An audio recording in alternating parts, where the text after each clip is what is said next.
Assalamualaikum warahmatullahi wabarakatuh. Waalaikumsalam. Assalamualaikum warahmatullahi wabarakatuh. Waalaikumsalam. Salam sehat untuk kita semua.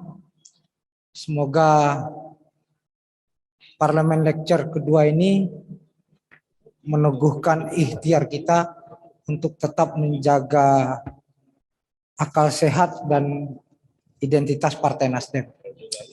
Terima kasih kepada Profesor Francisco Budi Hardiman yang sudah berkenan memenuhi undang kami dari fraksi Partai Nasdem. Terima kasih kepada Bung Marco Kusmawijaya yang sebelumnya sudah terlibat pada proses pendahuluan FGD yang dilakukan oleh fraksi. Ini adalah kali kedua Parlemen Lecture, di mana yang pertama temanya Republikan, yang hari ini temanya kepublikan. Jika di sesi pertama Robertus Robert sebagai pembicara mengatakan inilah kali pertama republikanisme dibicarakan kembali di gedung Senayan ini, hari ini kita berbicara tentang kepublikan itu sendiri. Yang kita undang dua orang yang mumpuni. Yang pertama yang bersama-sama kita fisik hari ini Bung Marco, yang kedua nanti Prof. Budi Hardiman. Kakak-kakak semua, Bung Marco, Prof. Budi Hardiman, yang hadir hari ini ada Kakak Farhan, anggota DPR RI Komisi 1. Ada di Zoom juga anggota DPR lainnya, dan mayoritas di sini tenaga ahli fraksi. Ini menjadi sebuah keniscayaan, keharusan bagi kami di fraksi Partai Nasdem. Kalau tadi Bung Marco menanyakan sebenarnya kenapa sih Nasdem membahas kebijakan publik dan ruang publik, sebenarnya tidak ada hal yang asing kalau kita lihat di negara-negara lain atau dalam tradisi demokrasi yang panjang. Karena proses politik itu melahirkan dua hal, kakak-kakak semua. Satu, bagaimana merebut kekuasaan, mengelola kekuasaan, dan mempertahankan kekuasaan. Tapi yang hari ini itu cuma patah kaki, patah tangan, Bung Marco. Karena semua orang yang duduk dalam kekuasaan mengerti bagaimana mendapatkan kekuasaan dan mengerti bagaimana mempertahankan kekuasaannya. Tapi bagaimana mengelola kekuasaannya hampir patah kaki dan patah tangan. Apa bukti paling konkret? Sebelum maju pileg dan pilkada atau pilpres, semua menggunakan riset, survei, elektabilitas, popularitas. Tapi dalam proses membangun daerah, dalam proses menjalankan program-program pembangunan, hampir tidak ada riset base. Yang kedua, kepublikan sendiri. Ini bukan hanya semata-mata tugas negara, bukan semata-mata tugas dari negara. Tapi kalau tadi kita lihat bagaimana tanggung jawab publik, hak publik di dalamnya, itu menjadi sebuah hal yang perlu kita gali. Maka kemudian kita hadirkan hari ini di sini Profesor Frans Budi Hardiman. Kami ingin bertanya, Prof, apakah genealogi kepublikan itu ada di republik kita, di tanah air kita ini? Karena kita mengenal banyak istilah. Ada istilah rakyat yang kita gunakan, ada istilah masyarakat yang kita gunakan. Nah, ada seorang sahabat saya yang mengatakan para founding fathers kita itu hanya mengerti bagaimana cara memerdekakan republik, hanya mengerti bagaimana cara memerdekakan Indonesia dari penjajahan. Kenapa? Ada dua patahan sejarah. Selain 1945, itu kota-kota besar kita dibangun oleh Belanda dengan style Eropan sentris. Tapi pasca kemerdekaan semua porak-poranda. Contohnya yang paling konkret adalah Surabaya 1930-an sudah mengalami pipanisasi gas sampai rumah tangga. Tapi sampai hari ini, coba kakak-kakak periksa. Di mana ada pipanisasi gas yang masuk ke rumah tangga. Saya cuma lihat satu itu di Sumatera Selatan, dan itu penghasil gas. Itu baru terlaksana. Tapi kota-kota besar kita, air bersih, apakah masuk ke rumah tangga? Ini catatan bagi tenaga ahli, bagi anggota DPR Partai Nasdem. Kita boleh merdeka, tapi air bersih tidak bisa kita minum hari ini di rumah kita sendiri. Semua rumah tangga kita, mau di kampung, mau di kota, mau di dusun, itu air galon semua. You can imagine. Negara ini sudah 70 tahunan merdeka, tapi air bersih kita masih beli dari air galon. Di mana public goods itu? Di mana hak warga negara yang esensial itu? Banyak kota-kota kita berpoles cantik-cantik, banyak. Tapi itu tidak lebih dari sweetness saja. Nggak lebih dari gimmick semata-mata. Kita punya trotoar besar-besar, tapi siapa yang jalan kaki? Siapa yang jalan kaki? Sekarang banyak trennya bersepeda. Tapi siapa yang mau bersepeda datang ke kantor, ke tempat kerja? Kagak ada.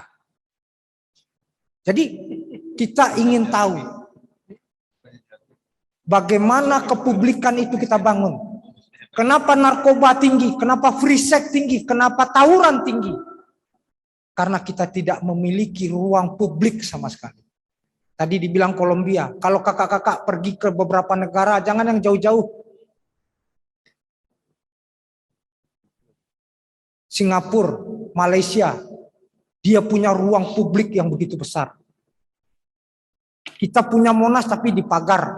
Kita punya alun-alun, ya, termasuk kampung saya lah, Yogyakarta sana. Terakhir dipagar, itu memalukan sekali. Mana ruang publik kita? Mana ruang tempat berinteraksi antara pengalaman hidup kita yang berbeda-beda untuk kemudian bersatu? Kalaulah Prof. Hardiman mengatakan, nanti bisa dijelaskan, hari ini res publika dan res privata kita menjadi satu di ruang yang bernama gadget ini. Sekaligus kita bisa curhat, mengenal orang baru, ini res privata yang kawin-mawin dengan res publika.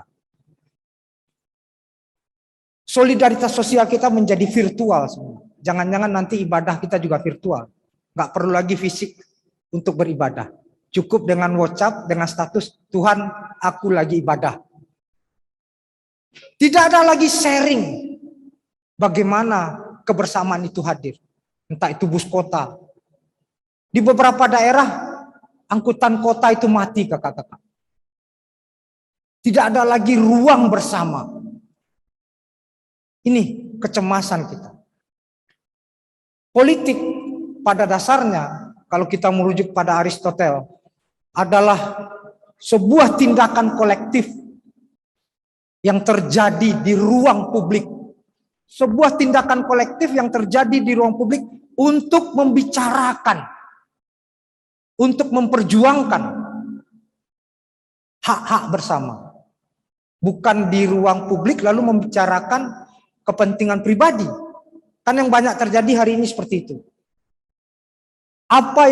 Kenapa kita konsen, Bung Marco, tentang public space dan public spare?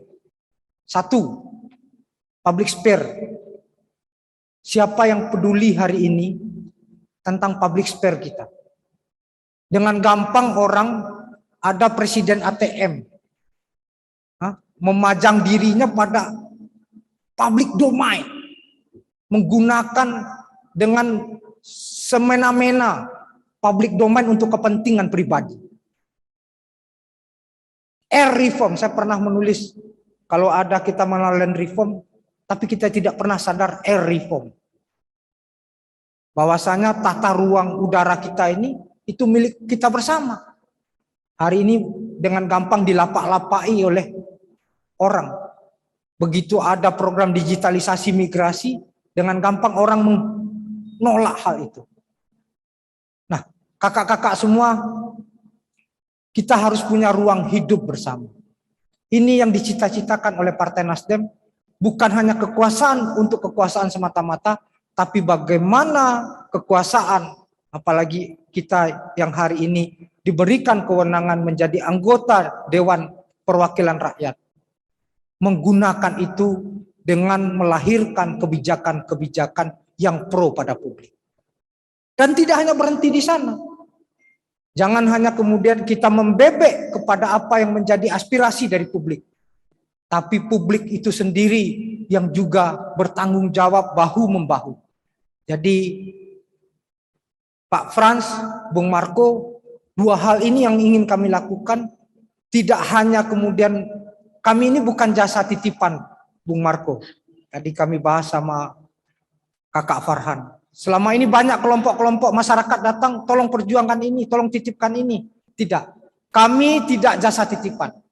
Tapi kami menyediakan diri untuk berjuang hand in hand, bergandengan tangan bersama-sama. Karena sebuah kebijakan tidak hanya berhenti ketika dia jadi undang-undang. Sebuah aspirasi dia tidak hanya berhenti ketika sudah diundangkan. Tapi dia memiliki tanggung jawab kolektif. Bagaimana dia berjalan. Yang terakhir kakak-kakak semua, kita ingin membangun keadaban publik. Bagaimana banalitas, brutalitas, kita lihat bagaimana lalu lintas kita cerminan yang paling kasat. Itulah banalitas keadaban dan masyarakat society kita. Senggol bacok, siapa yang lebih cepat sampai. Tidak ada keadaban yang bisa membangun peradaban kita bersama-sama. Kita harus mengedepankan benar memperjuangkan yang namanya public space dan public sphere. Ini komitmen kita Partai Nasdem. Politik bukan hanya perkara jabatan, memenangkan dan mempertahankan, tapi kita merestorasi. Politik harus dipimpin oleh ide, bukan hanya oleh bisnis yang usual. Sekali lagi, merestorasi ide, imajinasi kakak-kakak. Dari Sabang sampai Merauke tidak ada ruang publik yang bisa memanusiakan kita untuk bisa bermain bersama keluarga. Ya, yang ada dagang kaki lima, dibuat trotoar besar-besar, tempat parkiran angkot gitu. Gak ada yang mau berjalan. Ini yang menjadi prihatin kita Pak Marco. Ini baru awalan dan ini baru ice breaking. Perjuangan sesungguhnya masih panjang. Sekali lagi terima kasih untuk kakak-kakak yang sudah ada. Terima kasih Kakak Farhan, terima kasih Kakak Yuli. Assalamualaikum warahmatullahi wabarakatuh. Waalaikumsalam.